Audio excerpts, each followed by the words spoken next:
All right, what's going on, beautiful people? It's the North Shore 9 post-game show powered by Primanti Brothers.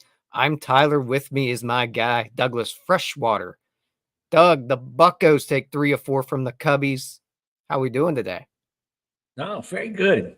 They make it nervous. They don't make it easy. They had 10 hits. They got 6 bases on balls. A home run was one of those hits by Jack Suwinski. They had the leadoff hitter was on in 6 of 9 innings. They had first and second no outs twice, first and third no outs, and somehow only managed to score 3 runs. But it's a win. It's 3 out of 4 against the team that's directly ahead of you in the division. It's on the road. You can't. Again, I don't care if the Pirates were coming into this 37-0, you'd say, hey, take 3 or 4. That's good. So, right. So for as bad as they've been playing, taking 3 out of 4 at Wrigley, you take it every single time. Absolutely. You take any series you can win. And with the Pirates win, guess what, people? We get to give away sandwiches. So make sure we drop a hashtag, raise it in the comments here, and you'll be entered into the drawing in order to get some Primanti Brothers sandwiches. Make sure to drop that in the comments, and we'll draw that towards the end of the show here. Doug, a lot to talk about today. Let's start with the guy that you just continued to beat on, my man, Mitch Keller. I love Mitch Keller. He just frustrates me. He's like my child. It's like, I love him, but come on, man, stop playing video games and do something productive. It's Mitch Keller was terrific today. 6 innings, 2 hits, 3 walks. His 3rd consecutive quality start. You'll take it every single time. It's 3. This is 3 very good outings in a row. Hopefully this streak will go on. It's his inconsistency that's maddening. I've got no beef with what Mitch Keller did today. And I just expect. Okay, you mentioned that today. I thought you were going to say you have no beef with Mitch Keller. Oh, no. He drives me crazy. He should be pitching like this every game. He should not be giving up 5 runs to the Oakland A's. He should not be, so I'll tell you many what, other teams. Doug, if I were to be here saying all this about Mitch Keller, I would be just getting trashed in the comments right now about how negative I am. But people love themselves some Doug. I'm telling the truth. I'm telling how we all feel, all the fans. The other co-hosts of North Shore 9 are all baseball savants and geniuses and analytical. I'm just a fan. That's all I am. I'm just a fan of the Pirates. I don't know anything. I have no knowledge. I just know how I feel. And I know that the guy that's supposed to be the best pitcher, and I understand that dynamic has changed here in the past couple of weeks. But for a guy who has been, who we've been waiting for a really long time, and then just saw a dominant stretch out of him last year, you just wonder why he can't do that consistently. I understand everybody has a bad outing now and again, but and the other thing about Keller is all his wounds seem self-inflicted. He is the author of his own misery, right? I mean, and we just make excuses.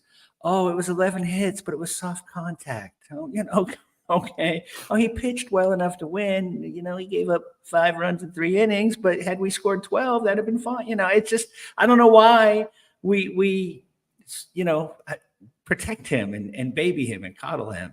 I'm all about the tough love. I love Mitch Keller. I love what he's capable of. I just wish, and again, he's done it for 3 consecutive starts. Once is a accident, 2 is a coincidence, 3rd time's a crime spree, baby. I'm on board. So, let's go. Well, before we get any deeper into Mitch Keller, because we are going to talk about his start here today, let me tell you guys about Bet Online. Bet Online is your #1 source for all your summer sports this season, from MLB, golf, NBA, NHL, playoffs. All the latest stats, news, scores available to follow your favorite teams. Get the latest odds and lines, including the latest team matchup, player props, and odds on just about every sport out there. Head to the website today or use your mobile device to get in on the action. Bet Online, where the game starts. Let's get to Mitch Keller here. You know what? I think I have to give the Pirates some credit here, Doug. And I feel like I've been very harsh on for you. I've been very, very harsh on them lately. One part that I don't know that I can be harsh on them is starting pitching. And we've talked about that a lot to this point, right? Yes. The plan that they've came into this Cubs series with on how to attack these guys, I think has been masterful.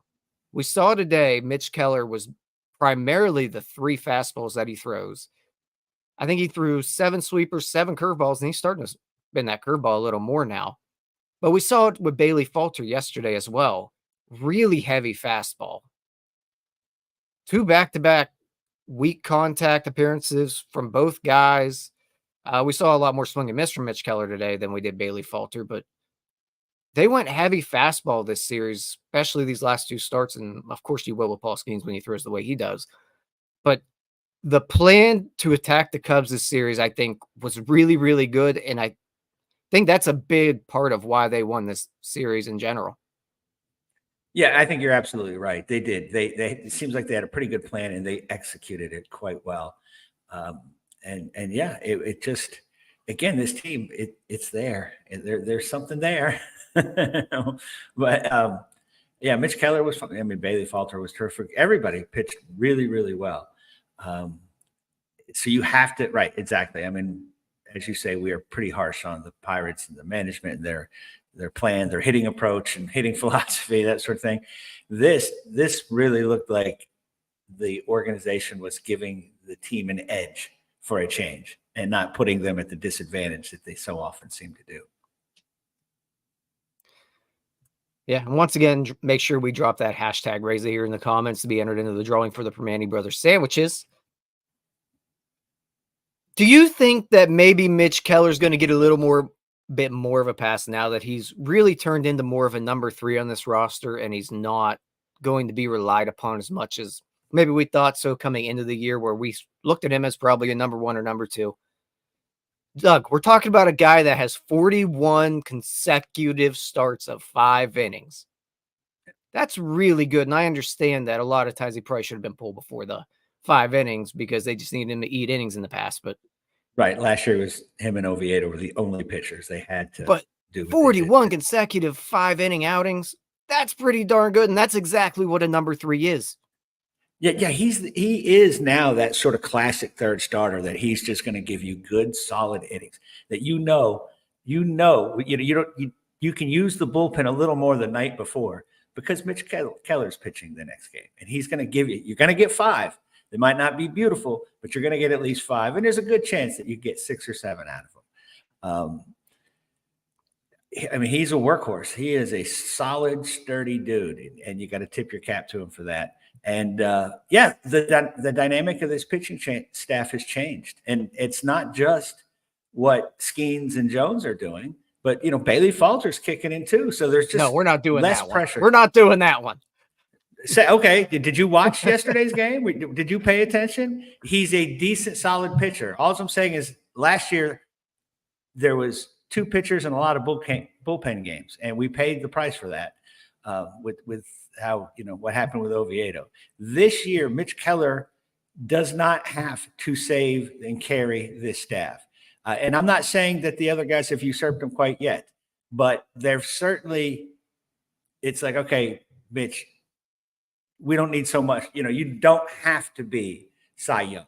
You just have to continue being a solid guy that gives you 5-6 innings, keeps you in the game, doing what he did today. And yeah, he's still really good. And I think we should still hold him to a certain, level, have some expectations.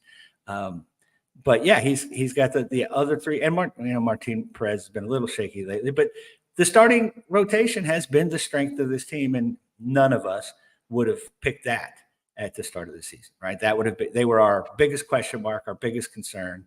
And, as baseball, the funny game that it is, turns out they are by far the strongest part of our roster. Yeah. And really, I'm giving you a hard time about Mitch Keller, but he struggled coming out the gate early this year. He's turned it around a decent bit lately. You're seeing more of the quality starts type of appearances than the dominant Mitch Keller that we saw last year for a stretch. Maybe that's just not who he is. Maybe he is just this number 3 guy, which is just completely fine. But you just have to temper your expectations going forward, and he's got to be a lot more like this going forward, where you see the 6 innings, 2 runs, not the 5 innings, 4 runs, Mitch Keller. You got to have more of the better end of it than what we saw early in the year. Especially with our lack of offense, right? He gives up one more run in this game, and it's still playing with ghost runners and Rob Manfred on second base, all sorts of weird stuff like that.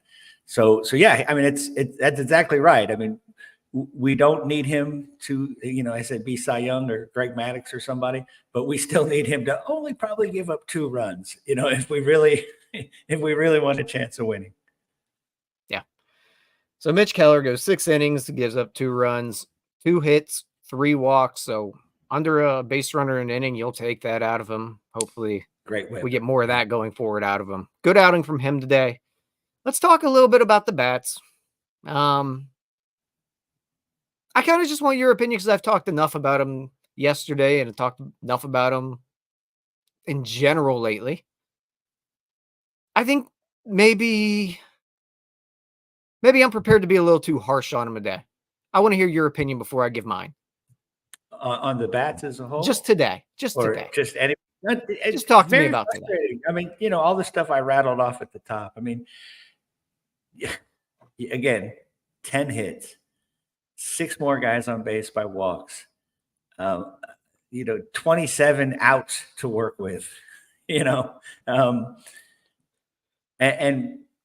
other than the hit by Nick Gonzales and the home run by Jack Suwinski, and lead off hitters, base runners like crazy, and just nothing. And it again, that bunch of guys got hits. It wasn't. I mean, Kutch really looks like he's turning it around. Triolo has picked it up a little. I mean, come on, Yasmani Grandal beat out an infield single and stole a base. Those are when you hear that those things happen, you think we scored 15 runs, right? You think it was a laugher. Yasmani Grandal, who I am completely confident that I could beat him in a foot race right now. I'm pushing 60, baby, but I got that guy. and he beat out it. Well, it was an error, I guess. But I mean, he got on an infield hit, and then he stole a base. So yeah, the only thing I'm encouraged by the offense really right now is Nick Gonzales.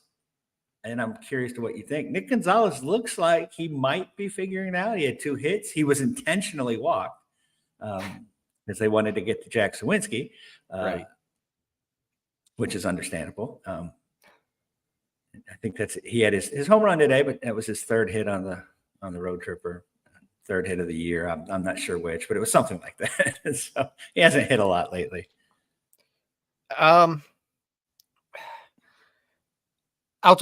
We'll start with Nick Gonzales here. I like what I've seen out of him so far. I mentioned it yesterday. His contact rate in the zone is through the roof right now. The swing and miss seems to be a lot less noticeable in his game at this point. And I really do think it's because he's hunting really early in counts. He's not letting them get to 2 strikes on him. Right now, that's working. I'm very curious what happens here a month down the line where they continue to see him every day and Major League Pitching is going to adjust to him. He's not going to see first pitch fastballs very often. We'll see what happens at that point. But the reason we wanted him up was because he was hot right now and this lineup was atrocious. Right. He continued to roll through. Sorry, I forgot to put the banner up, and my friend Doug or Jim just reminded us here. Thank you, my friend. But they call him up. He continues the hot streak, and that's what they just needed. I don't know if this is sustainable from Nick Gonzales right now, but you get at least a few weeks of just some competent offensive play from a second baseman in a lineup that has just been atrocious for so long. Take what you can get. I don't know how long you can do this for, but right now he looks really good. Right. That's exactly right. There's a few other people down there that are hot. I wouldn't mind seeing. Just again, not thinking that they can do it forever, not thinking that it's the new them, but ride the hot streak, ride the hot hand, because the offense is still really inept. The terrible ending yesterday, but score 2 runs and it's not an issue. So and today, my goodness, they they kept it close and kept it kind of tense. And it's, as soon as, O'Neal Cruz gets hot there for a while and then he cools off, someone else gets hot, McCutchen gets hot, but it's like, we need, we really need is that Connor, Joe, Kutch, the top four in the order thing to gel at one time. And I think we could really get on a roll if that were so. Then if you throw in any contributions from, Nick Gonzales or anybody else, we could win a few games. And the reason I was uncertain on how hard I want to go in on this offense today, because they did score 3 runs. A Nick Gonzales single that scored 2 and a Jack Suwinski home run. I don't know if I really want to crush this offense because to me, it just looks like it's one guy that killed him today. Rowdy Tellez absolutely kills this lineup every single time he's in it. You talked about the guys that left on base. They were left on base because Rowdy Tellez is an incompetent baseball player who should not be on a major league roster. And all he does is just kill innings game after game after game. They've started hits into double plays. Never a productive out, right? He never moves the guy over, right? If he had just made a good out a couple times today, this is 4 or 5 run score. And right, and he just kept coming up with guys on first and second. Time after time, he just doesn't cash in or even, like you said, do anything productive. Move a runner over here and there. Right. Do anything. And I think they're starting to get to the point where his time is getting a lot more limited. We're seeing Connor Joe step in a lot more. We saw Andrew McCutchen play right field today. Right. Maybe a sign of some things to come that this Rowdy Tellez experience going to end. It needs to end very, very, very soon because he is killing you. Yeah. Every time. Right. He is preventing you from winning. I mean, he really is. He's hurting. And it's got to be frustrating. It's got to, get the guys in the club. Again, you got guys in first and second with no out. And he pops up to the second baseman or he hits into a double play. And, all he had to do was just hit a high pop fly to left field. And you got guys on second and third, something along those lines. And he just, nothing. You're getting nothing from him. It's not like he hasn't been as bad defensively as they thought, but he's not adding anything there. I'm sure he's a great guy. I'm sure the teammates love him, all that good stuff. But it's time, we're 2 months into the season, right? Memorial Day is here. June 1st is approaching. It's time to make moves. It's time. It's like, okay, we gave you a chance. We gave you a good, more of a chance than you probably deserve.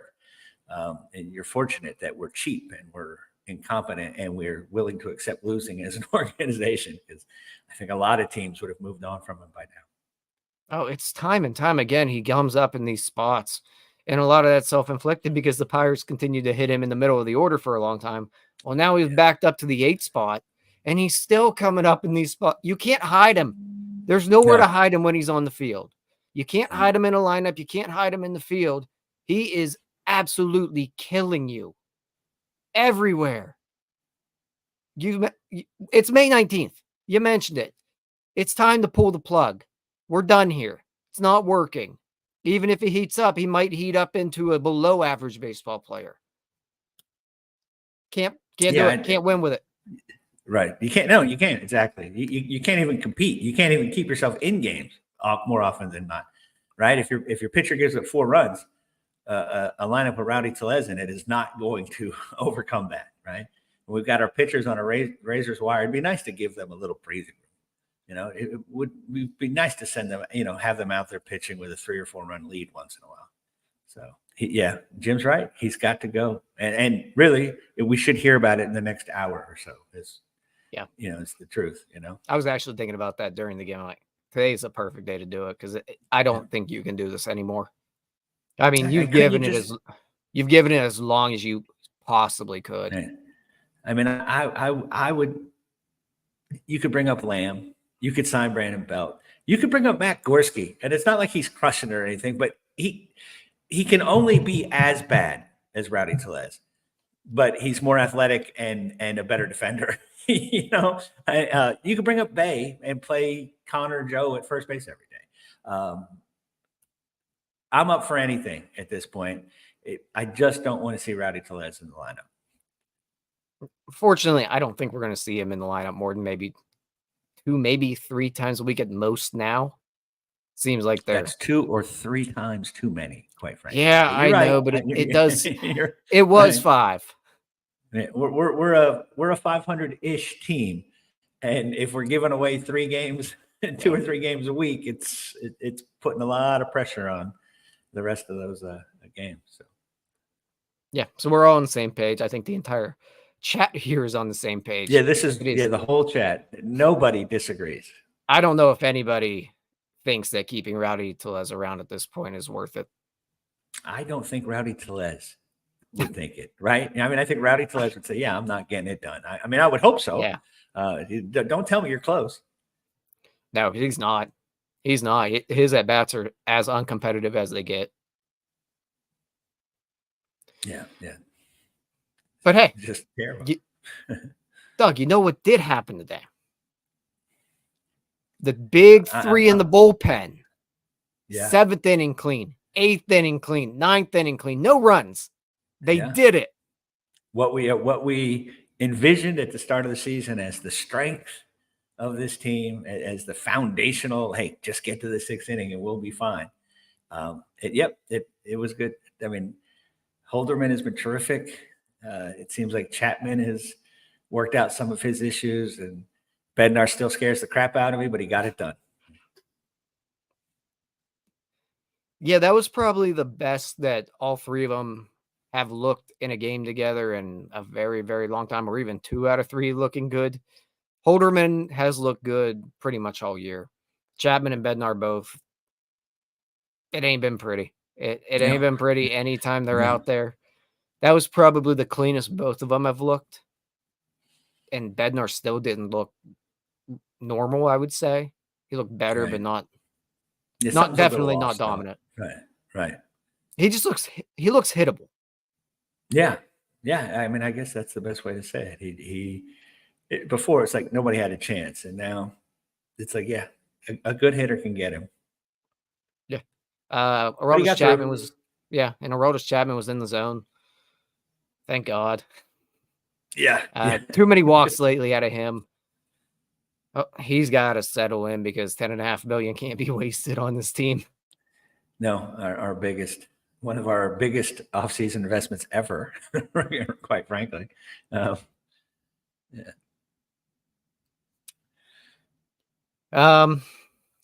We'll throw James a bone here and talk a little bit about Suwinski because we've all been harsh on him lately. He did homer today. It's pretty much all he's done other than strikeout is either homer or strikeout lately. Right. Are you seeing anything out of Jack Suwinski that gets you a little bit excited? Maybe he's getting there. Nothing. I mean, I don't see anything. It doesn't mean it's not. I mean, because he goes from 0 for 19 to 13 to 17. So it's not like he has a sort of a warm up. I don't ever remember seeing him hitting and thinking, oh, he's close. He just all of a sudden it happens one day and it runs. But it hasn't happened this year. Last year at the beginning of the year, we were ready to run him out of town. But the last 2 weeks of April, he went on fire.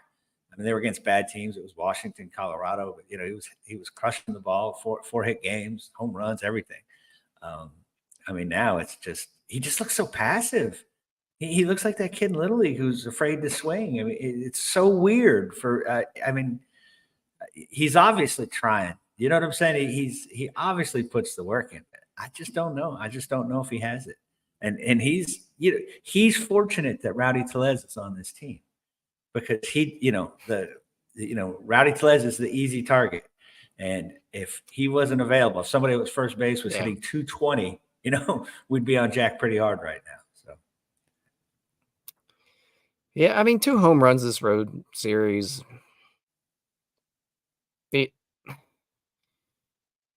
He's not good in center. We saw a really bad throw home on that sacrifice fly. It would have been a tough play, but it's just terrible.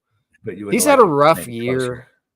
Yeah, it should have been a closer play. He's had a rough year so far, but home run today, I think you just have to keep him in the lineup and keep him hitting in the middle of the order. as much as he might kill you here and there, you got to keep him in the lineup because that's the only way to get that value out of him, in my opinion. Man, I don't know how much longer. Again, he's I'm not not really getting consistent at bat. He started to lately, but for a No, you're while there, right. he wasn't. No, it's the again, you wish Shelton would take this approach with Tellez, right? I mean, it's Right. hey, let him play against righties once in a while, because you have better options. Yeah, so he has not been getting the at bats, but isn't that maybe a reason to send him to AAA and see if he can figure out something down there? And I know, I mean, anything he does at AAA, we're going to completely discount until he does it here, but he just seems like a kind of a black hole in the lineup too, and we've got 5 of those. So Yeah. All right, you ready to give away sandwiches here, Doug? absolutely. Let's give away some I'm going to sandwiches. be I'm going to be at Primanti's sometime next weekend. So Look at you. Let me yeah, figure out exactly how to do this here because it's been a while. Let me tell you. Let's go. Let's see here. It has been a while, my friends. Share that. There we go. And we're good. And once again, make sure to drop our hashtag, raise it in here to be entered into the giveaway. How many we got so far? 66. I know we got more than that. Come on, people. Right. We'll give them a few I'll give more you a few more seconds. seconds. They can okay, like, so you owe me a sandwich. subscribe, like, subscribe, join. Support the effort here if you like what we're doing. And we love what you're doing in the chat. Love the chat. Even those of you who think I'm being too hard on Mitch Keller today. And all I said today was that he was great and that he's not always great. All right, let's go ahead and draw for this Sammy. Good luck. Who do we got as our winner?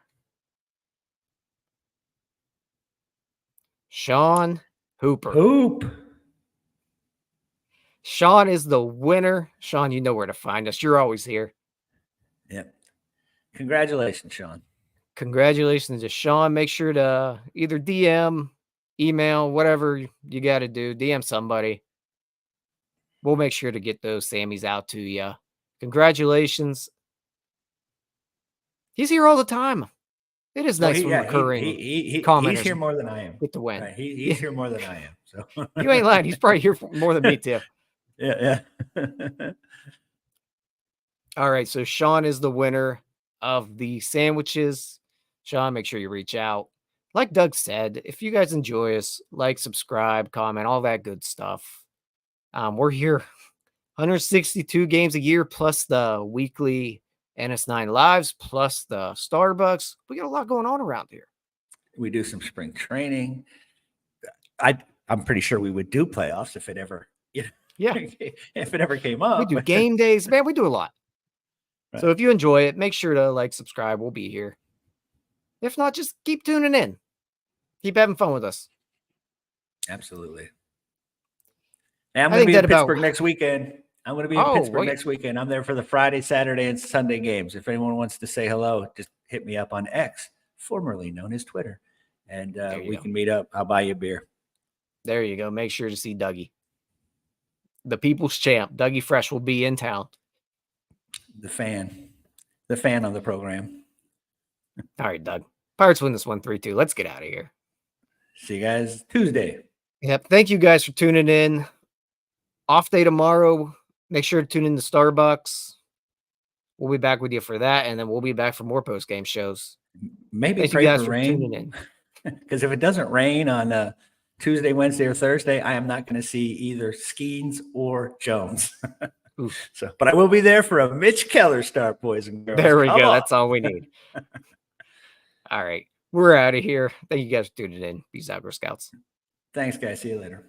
Hey, you all. Thank you for watching. I know we try to provide the most entertaining content that we can, and we'd love to spread it to as many people as possible. So I know it doesn't seem like a lot, but if you could take the 5 seconds to like this video and subscribe to the page, it helps out so much more than you know. Thank you, and let's go Bucks. Bye.